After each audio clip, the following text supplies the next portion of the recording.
शौकत खानम अस्पताल को दुनिया भर में जबरदस्त मकाम मिल गया।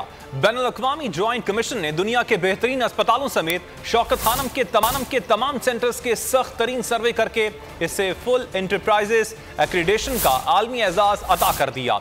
शौकत खानम अस्पताल ये एजाज पाने वाला दुनिया का चेयरमैन पीटीआई इमरान खान ने ट्वीट में अस्पताल में अनथक और शबाना रोज मेहनत करने वाले डॉक्टर्स, माहिरीन और दीगर वर्कर्स को मुबारकबाद दी और शुक्रिया अदा किया।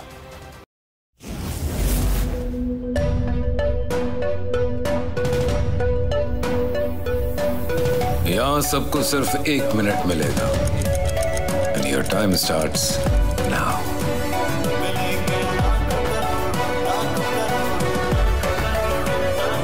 लाखों करोड़ों बस 1 मिनट में। जीतो 1 मिनट में, जीतो 1 मिनट में, जीतो 1 मिनट में, जीतो 1 मिनट में।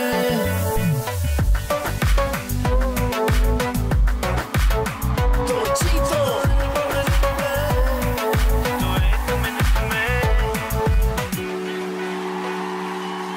सबसे ज्यादा व्यूज, सबसे ज्यादा रील्स और सबसे ज्यादा रेटिंग के साथ बोल्ड अब भी नंबर 1 पोजीशन पर बरकरार। सब्सक्राइब करें और बेल दबाएं ताकि कोई खबर रह न जाए।